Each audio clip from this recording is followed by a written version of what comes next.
Dear United States of America, this is not who we are. This is not what we have fought for.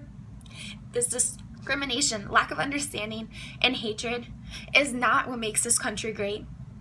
We have taken our rights and we have manipulated them. Freedom of speech has gone from the right to express our opinion to a speech of hatred. I have never felt so devastated, scared, or a part of a country so divided as I do now. For the Hillary supporters, Jill Stein supporters, Gary Johnson supporters, etc.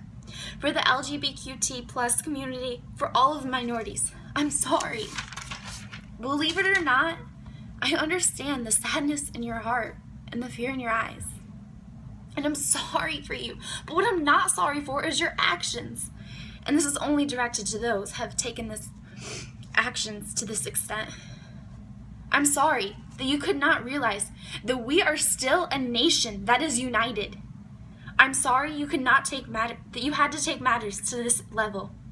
I am a firm believer in standing up for what you believe in. But when I see posts of hatred, burning of our country's flag, and acts of violence, that is not standing up for what you believe in. That is standing for everything you are against. As Martin Luther King Jr. said, returning violence for violence multiplies violence. Adding deeper darkness to a night already devoid of stars, darkness cannot drive out darkness. Only light can do that.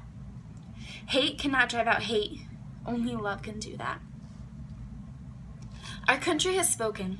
On January 20th, 2017, Donald Trump will be the President of the United States. You cannot change that. You do not have to agree with him. You do not have to like him. But you should respect this country's decision. As if there was another elect, we should respect them as well. As Lincoln said, a house divided against itself cannot stand. If you have rights that you wish to keep and are scared that they will be taken away, if you have something you care about and wish to implement, if you see something that needs to be changed, you still have your voice. And I recommend you use it. But please do ever so peacefully. Violence and unpatriotic acts are never, ever going to solve anything. If anything, they will tear this country apart even more. The only thing you can do now is respect the results of the election. Use your rights of freedom of speech and peaceful protest directed to those that can make a change. Please realize that Congress isn't looking at your Twitter feed and the president isn't checking your Facebook profile to see what you think needs to be done. Make calls, write letters, organize events, but I promise you, only if you do so in a nonviolent, patriotic way will things ever get resolved. You must not ask what your country can do for you, but what you can do for your country. Quoted from John F. Kennedy. And for Donald Trump supporters, you are not the end-all and be-all. Please realize that others have different views than you. And again, you do not have to agree with them, but you should always respect that. We all need to be a little more open-minded. Not everyone has the same life, problems, or experiences as you.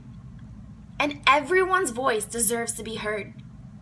As Ronnie Dunn said, we all bleed red, we all taste rain, we all fall down, and we all lose our way. We all say words that we regret. We all cry tears, and we all bleed red. Sometimes we're strong, sometimes we're weak. Sometimes we're hurt, and it cuts deep.